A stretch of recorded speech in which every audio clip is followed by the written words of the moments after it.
고수의 눈으로 정치 현안을 분석해보는 구단 토크 시간입니다. 오늘은 김영우 전 국회의원과 함께 분석해 보도록 하겠습니다. 안녕하세요. 안녕하세요.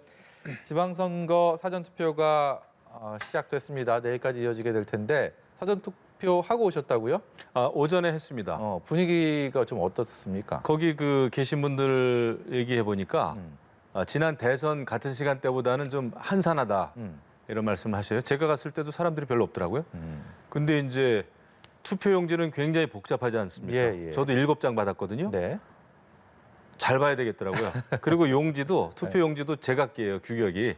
그래서 이거 실수하면 안 되겠더라고요. 아, 그렇군요. 네.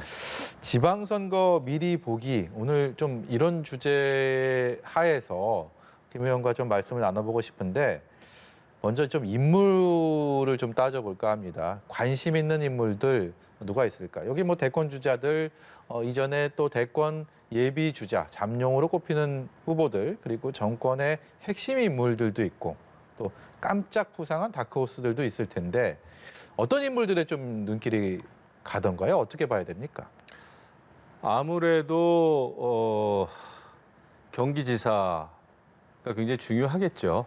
경기지사 중요하고 물론 서울시장 중요하고 또 이재명 계양을 후보, 또 윤영선 국민의힘 후보 그 지역도 중요하고요. 예. 안철수 후보도 중요하고 그래서 이번 선거를 보면은 여당에서는 국민의힘에서는 뭐 국정 안정론 들고 나오고 있습니다만 사실 국정 안정론을 강하게 주장하기에는 너무 일러요.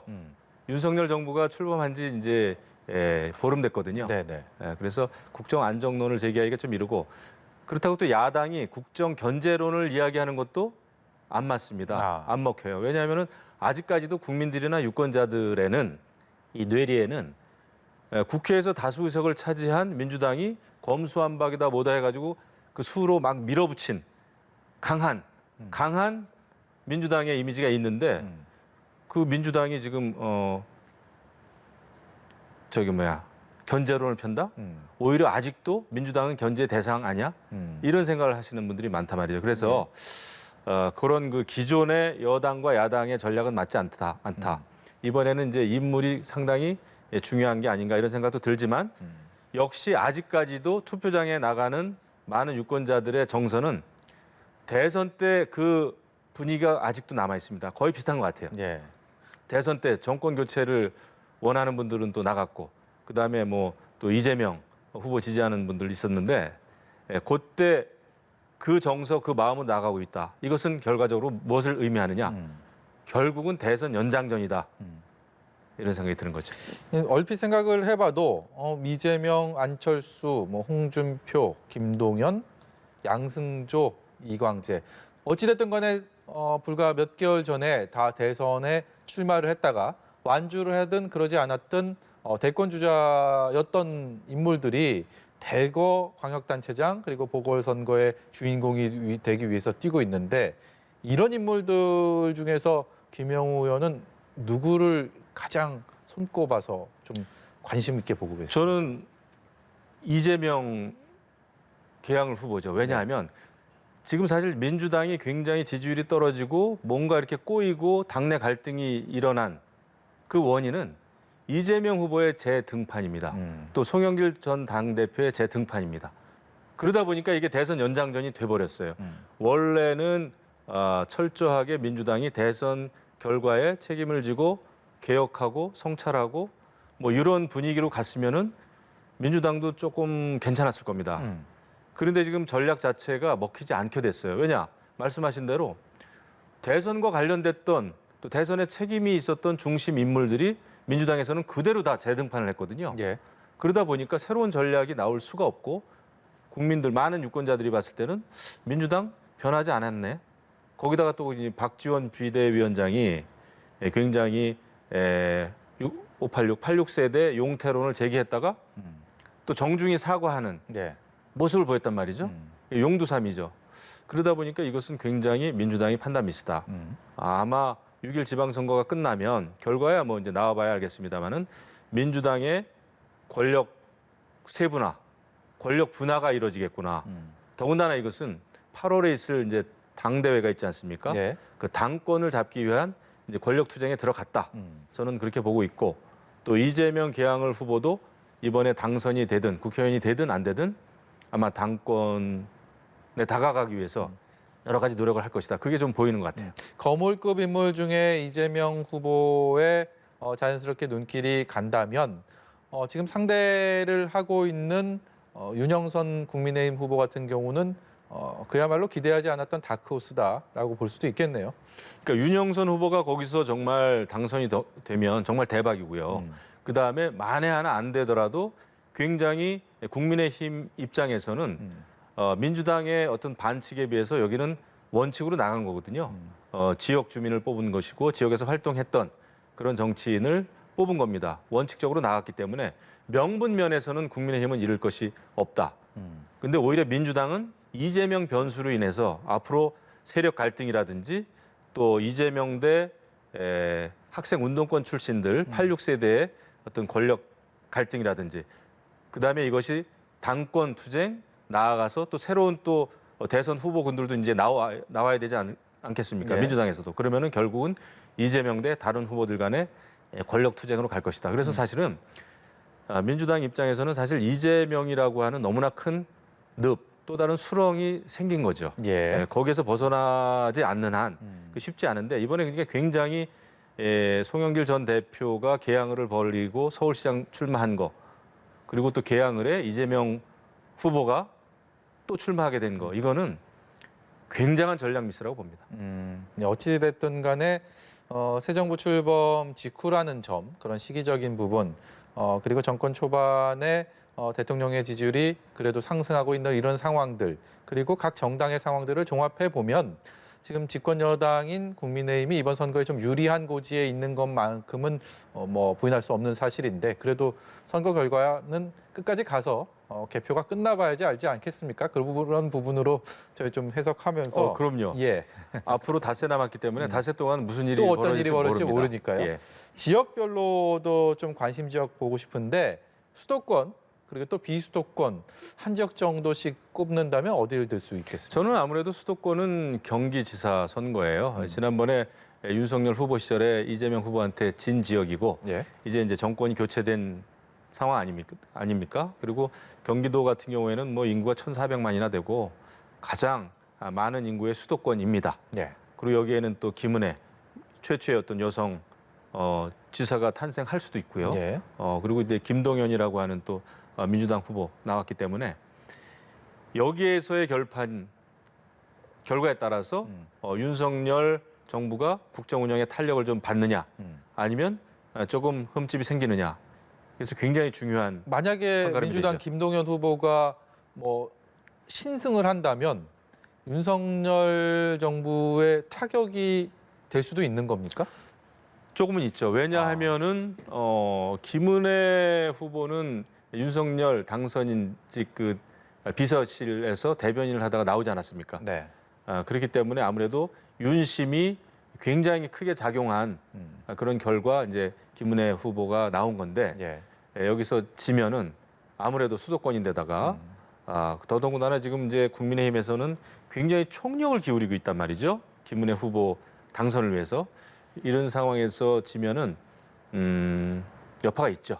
경기도는 예측하기가 쉽지 않겠죠. 쉽지 않습니다. 지금 앞으로 닷새 동안 어떤 일이 벌어질지 모르고 그다음에 여기에서의 변수는 결국은 민주당의 지지율이 올라가고 내려가는 그 변수는 솔직히 이재명 후보에 많이 달려 있습니다. 제가 볼 땐 이재명 후보가 또 등장하는군요. 이재명 후보의 언행이라든지 한마디 왜냐하면 그것이 지금 가장 강력하게 언론에 노출되고 있지 않습니까? 그렇기 때문에 그게 크다. 그다음에 또 하나는 민주당 내에 불협화음이죠. 예. 이번에 이제 개혁을 한 해 만에 하다가 결국은 용두사미로 끝났습니다만은 이런 것이 좀 작용을 할 것이고 국민의힘의 입장에서는 이제 인사 문제, 그다음에 당정 문제, 당정 갈등 문제 예. 이런 것이 아직 남아 있기 때문에 그런 어떤 그 변수들이 어떻게 작용하느냐에 따라서 지금 이제 경기지사 결과가 나올 것 같아요. 아직도 초박빙이거든요. 그래서 그것은 잘 지켜봐야 된다. 수도권 이외 지역에서 관심을 가져야 할 곳은 한 군데만 꼽는다면 어디가 있을까요? 수도권 이외 지역이라면은 저는 뭐 그 충남이라든지 예. 그다음에 강원도 뭐 이런 데가 중요하지 않나 싶습니다. 두 곳을 꼽으셨네요. 예. 그곳 역시도 엎치락뒤치락 하고 있는데 그래도 분위기상은 여론조사를 봤을 때는 국민의힘 후보가 좀 앞서 있는 것으로 많이 나타나고 있습니다. 네, 분위기는 그렇습니다. 지금 사실 국민의힘이 좀 탄력을 받은 것 같고 이제 민주당이 여러 가지 당내 문제, 그다음에 이제 정권 교체 이후에 보여준 여러 가지 문제, 또 뭐 박안주 의원의 성 비위 문제나 최강욱 의원에 대한 그런 어떤 의혹에 대해서 제대로 처리를 못 하고 있는 이런 것 때문에 국민의힘이 좀 분위기는 좋은 것 같아요. 근데 예. 끝날 때까지 끝난 게 아니죠. 예. 이재명 후보 얘기는 앞서서 많이 해봤으니까 그 성남 분당갑의 국민의힘 보궐선거 후보로 나선 안철수 후보 굉장히 큰 차이로 여론조사 상으로는 앞서고 있는 것으로 나오는데 이후의 정치적인 행보에 대한 관심도 많이 갑니다. 네. 어떻게 전망하십니까? 역시 안철수 후보는 이번에 이제 국회에 진입을 하면 당권에 다가가려는 노력을 하겠죠. 당내에서 지지자들 저변 확대를 좀 하는 거, 그다음에 이제 당대표 선거가 뭐 정확히 언제 있을지 모르겠습니다만은 원칙적으로 내년인데 예. 그 전까지 그 당권을 향해서 가지 않겠나. 또한 동시에 차기 대권이겠죠. 예. 그래서 안철수 후보 입장에서는 아마 그런 그 큰 그림을 그리고 있는 것으로 저는 읽고 있습니다. 국민의힘 내부적으로는 어찌됐든 간에 안철수 후보는 당권 도전을 한다 하더라도 굳이 따지자면 굴러온 돌에 속하게 될 텐데 연착을 할 수 있겠습니까? 그거는 이제 어떻게 하느냐에 따라서 다른데요. 이제 당의 여러 가지 어떤 그 좋지 않은 이런 모습이나 이런 것은 이제 어떻게 개혁을 잘 하느냐 그런 걸 해야 되겠죠. 그다음에 안철수 후보가 가지고 있는 뭐 장점이 좀 있지 않겠습니까? 예. 여러 가지 이 4차 산업혁명이라든지 그 팬데믹 상황에서 그다음에 새로운 일자리 이 창출과 관련돼 가지고 예. 그래도 굉장히 IT 전문가고 하니까 그런 미래지향적인 그런 전략이나 그 프로그램은 좀 만들 수 있겠다 예. 이런 생각이 듭니다. 하지만 이제 당 내에서 또 많은 사람의 마음을 얻기 위해서는 이제 친화력을 좀 키워야 되겠죠. 예. 그래서 이제 본인이 부족한 면은 메우고 잘하는 점은 잘할 수 있도록 이렇게 해야 되고 그다음에 윤석열 정부와의 그 당정 관계 여기서도 할 말은 또 하고 또 도와줄 건 확실히 도와주고 그런 어떤 정치인으로서의 무게감을 더 넓혀 가야 된다 이런 생각을 합니다. 마지막으로 지방선거 닷새 앞둔 이 시점에 여야의 외부적인 요인들, 그러니까 정당 내부의 요인들 좀 분석해 보도록 하겠습니다. 이것이 변수로 어떻게 작용하게 될지. 먼저 민주당 같은 경우는 오늘 박지원 공동비대위원장이 그동안의 어떤 개혁에 대한 입장들을 견지는 했지만 윤호중 비대위원장에 대한 사과, 며칠 전에 기자회견과는 조금 다른 결의 고개를 숙이는 장면을 연출했고요. 그리고 국민의힘 역시도 앞서서 당정 갈등 말씀하셨지만 이 국무조정실장 내정자를 둘러싼 파열음 아닌 파열음, 그렇습니다. 이것이 또 어떻게 불똥을 튀고 영향을 미칠지에 대한 것들도 아울러서 좀 분석을 해보죠. 어떻게 생각하십니까? 지금 사실 민주당의 경우에는 이제 박지원 비대위원장이 개혁을 주장했다가 사과하는 용두사미로 끝났는데 이거에 대한 책임론이 또 나올 가능성이 큽니다. 6일 지방선거 이후에 왜 그렇게 소동을 빚었냐? 당의 내부 총질을 하면서 왜 그런 그 소동만 빚고 말았느냐? 그러면 누가 결국은 박지원 비대위원장을 그 자리에 앉혔냐? 누가 영입을 했느냐? 사실은 이재명 후보가 강하게 추천한 거 아닙니까? 네. 결국은 책임론이 또 이재명 후보한테 갈 가능성이 큽니다. 이런 상황이라면. 그래서 결국은 6일 지방선거 이후에 말씀드렸듯이 이제 권력 투쟁이죠. 예. 권력 분화합니다. 당권을 잡는 데 있어서 누가 더 유권자들의 누가 더 당원들의 마음을 얻을 것인가. 그래서 아마 그런 개혁의 개딸들을 중심으로 하는 강렬한 이재명 후보 지지자들과 그다음에 또 당에서 아직 주도권을 가지고 있는 86 학생운동권 출신들 그 네. 세력 간의 어떤 다툼이 일어날 가능성이 크다 이렇게 보고요. 국민의힘의 경우에는 국민의힘이 이제 당정 갈등 사실 제가 볼 때는 굉장히 있어서는 안 되는 일이에요.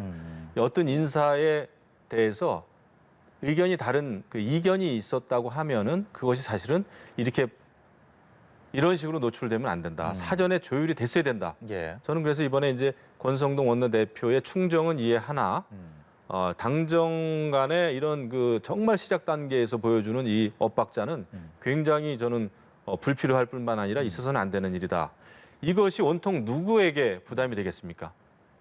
대통령이거든요. 윤석열 그렇습니다. 대통령에게 부담이 되겠죠. 그렇습니다. 윤석열 대통령이 한덕수 국무총리를 임명을 했고 책임 총리제라는 그런 명분도 만들어 주려고 하지 않았습니까? 예.